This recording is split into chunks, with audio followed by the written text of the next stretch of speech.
the most beautiful woman in the world, was also the worst witch that had ever lived. Her name was Jezebel, the daughter of a king.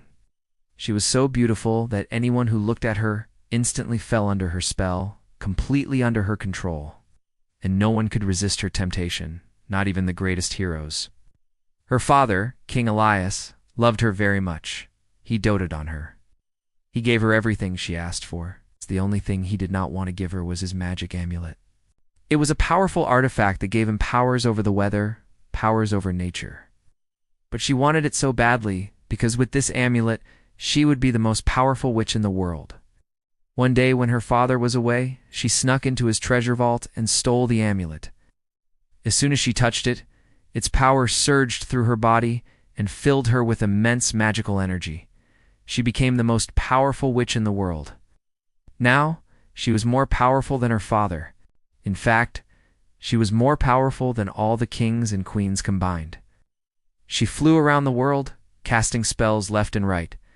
Anything she desired, she obtained. Soon, she started to get bored of this life. She wanted more challenges, more excitement. That's when she learned about a prophecy that foretold the coming of a hero who would defeat the most evil witch in the world. She didn't believe in prophecies. She didn't believe in fate. She thought she was in control of her own destiny. So she decided to find this hero before he found her. Maybe he wasn't born yet. Maybe she could kill his parents and raise him as her own, so that he would become powerful enough to challenge her. She flew over the mountains, over the seas, over forests and deserts, until she came across a small village nestled between hills. This is where she would start her search. She hid in the forest, watching the villagers go about their daily lives. One of them caught her eye. His name was Aaron. He was a woodcutter. He had no idea that his life would change forever when he met a mysterious woman in the woods. Jezebel changed her appearance and went into town. She bought a house. She set up her base there. And then she waited for Aaron. Soon, he came into town to buy supplies. She walked up to him and introduced herself. He was stunned by her beauty. In fact, he was so stunned that he couldn't even utter a word. This was exactly what she wanted. She took him home, made him dinner. They talked about everything and nothing. All the while, she was casting spells on him, making him like her more and more. By the end of the night, he was completely under her spell. He didn't even realize what was happening. Came back the next day, and the next, and the next. Soon they were spending every moment together. And finally, after months of planning, Jezebel revealed her true form to Aaron. He was shocked, but he was still under her spell. He couldn't break free of it. And so she told him the whole plan, how she wanted to have a son with him, raise him as her own, and then use him to get the ultimate power. He didn't know what to say.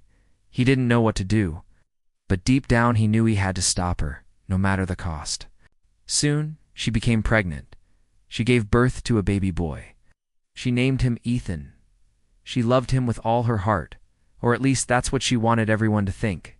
She treated him well, gave him everything he desired, but behind closed doors, she was training him to be her pawn. She taught him dark spells, showed him how to manipulate people, told him how to use his powers for evil. At first he resisted, but slowly, little by little, he started to turn to the dark side. He enjoyed having power over people, enjoyed being feared. As he grew older, Jezebel became more and more worried. She could feel the prophecy coming closer and closer. The hero who would defeat her was out there somewhere, and she was afraid he would come for her son. So she decided to take matters into her own hands. She told Ethan she wanted to go on an adventure, and she took him with her. They flew over the mountains, over the seas, over forests and deserts, just like she had done years ago. But this time it was different. Ethan was with her. She could feel the darkness inside him growing stronger, and it scared her. Would he be the hero foretold in the prophecy? Would he be the one to defeat her? She didn't know what to think, and one day they landed in a small village. This is where Jezebel's story began, and maybe this is where it would end. She walked into town, and as she was walking, she felt a presence behind her. She turned around and saw a man with a sword. In front of him were villagers, and they were all pointing their fingers at her. We know you are a witch. We know what you have done. Kill her. Kill her. The villagers started to approach her, and she could feel her life energy draining away. Was this the end? Was this how she would die? But then suddenly, she heard a voice. It was Ethan. Stop. I command you. The villagers stopped in their tracks. They turned around and looked at Ethan. You are the hero. Yes. I am the hero, and you will die. With a wave of his hand, Ethan sent the villagers flying backwards. They hit the ground with a thud. Jezebel couldn't believe what she was seeing. Her son, the hero. Was he serious, Ethan? Why? Why are you doing this? Because you never loved me, Mother. You never loved anyone. You only cared about yourself. You used everyone, including me, for your own selfish reasons. But it ends today. No, you don't understand. I loved you. I really loved you. I just wanted to protect you. I wanted to make you powerful so that no one could hurt you. That's a lie. You wanted my power for yourself. You wanted me to be your pawn. But I won't let you win, Mother. I will defeat you.